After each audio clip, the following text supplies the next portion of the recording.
Hello and welcome to TED-IELTS. My name is David Wills, and today we're going to be answering an IELTS speaking part 2 question. That is, describe your favorite season. It's very useful to be able to talk about the months and the seasons in English. In English, we have a slightly more complicated system of months than in other languages. In some countries, it is very easy to learn the months. They just go first month, second month, third month, and so on. It's like that here in China, where I live.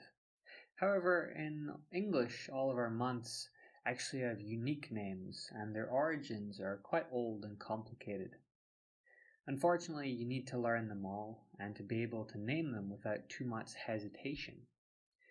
Thankfully, there are only 4 seasons though. That's spring, summer, autumn, and winter. Actually, autumn is known as fall in America, although an American would of course know what autumn means. So that's just 4 or 5 words to remember. Of course, the seasons will fall into different months depending on where you are in the world. Where I grew up, winter lasted from November to February, spring was from March to May, summer from June to August, and autumn was about September through October. As the topic of seasons may come up in the IELTS exam, you should be able to state this basic information quite readily for your country. Do remember though, some places you might have other types of seasons: the hot season, the rainy season, the dry season, the monsoon season. It's important you know what is specific to your country or the place where you live.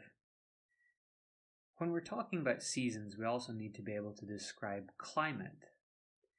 So the seasons bring with them different sorts of weather. And climate is just another way to say weather. As you may be asked about seasons or climate, you should be able to talk about both. And at the most basic level, you should know the different kinds of weather. Sort of sun, rain, wind.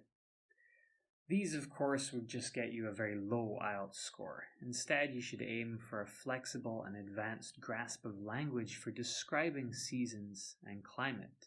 You should try upgrading your language for variety and specificity.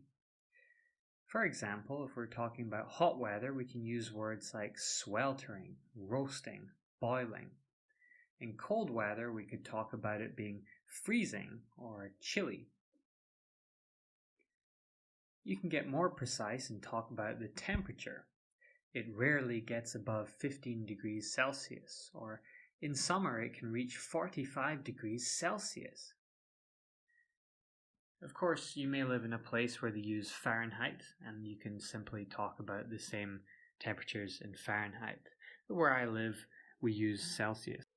In addition, you can also mention factors like humidity, precipitation, aridity, or wind chill.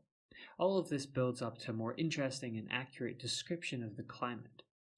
You can find some great examples of this by looking on Wikipedia for places to describe.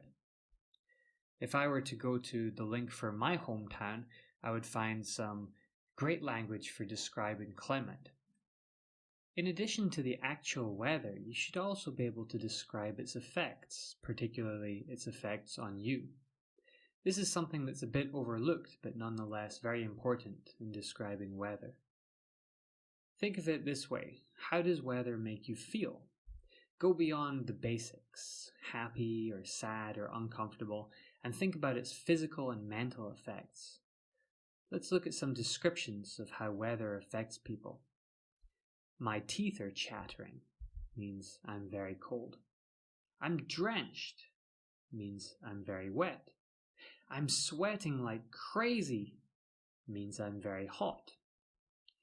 In the IELTS, when asked about weather, there's a good chance it will be a personal question, and so you should be able to talk about your reaction to the weather. Think about how it made you feel, and then describe that sensation. Moreover, what about your habits? Do you stay indoors on rainy days? Do you go out in temperate weather? Do you prefer hot or cold weather? Is there any kind of weather that you don't like? How does weather affect what you do in your daily life? Today we're going to look at a cue card.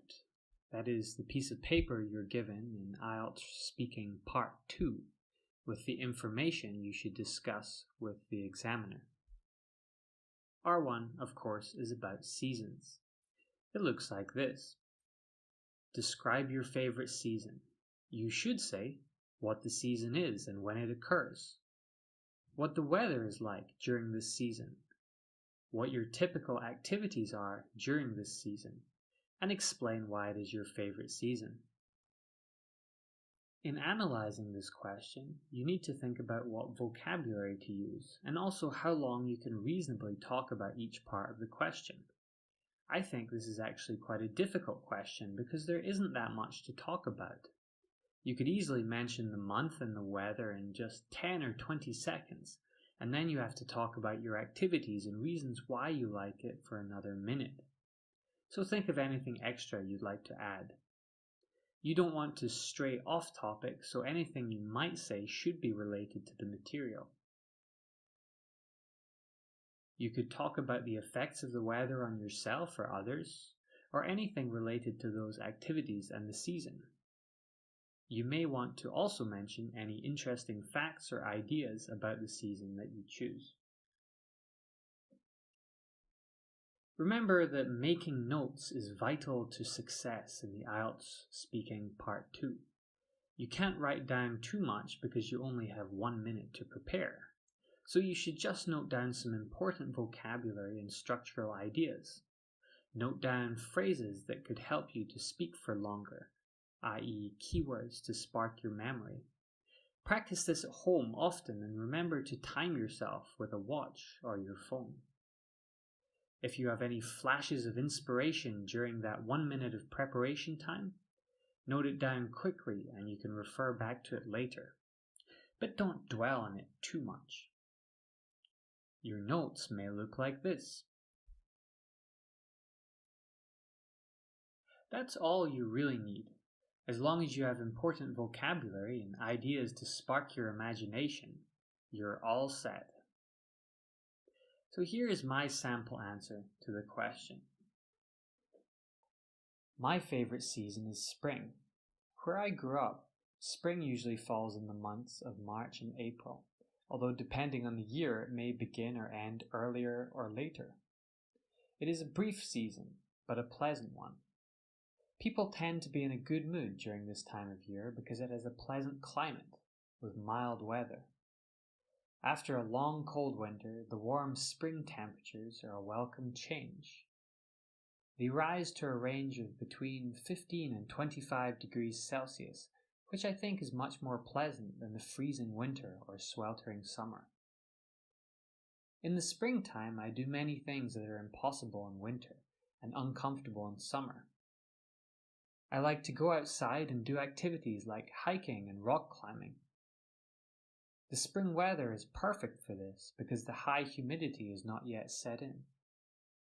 It's also really pretty in spring because the flowers are in bloom and the animals are giving birth, so there is a sense of color and life in the hills.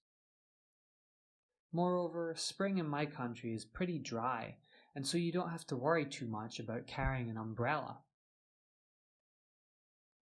People do a lot of sports outdoors at this time of year, and I find it's the time when I get the most exercise too. This is probably why I like spring the most. It's just an all-round pleasant time of year when you can do what you want to do without worrying about harsh weather conditions. I hope you found this very helpful. Please give it a thumbs up, subscribe to the channel if you haven't already, and you can see a transcript of my sample answer over at my website, www.TED-IELTS.com. That's TED-IELTS.com. You can also get a copy of my free handbook, Grammar for IELTS Writing. You can find that at my website as well. Okay, I've been David S. Wills, and this is TED-IELTS. I'll see you this weekend for another episode.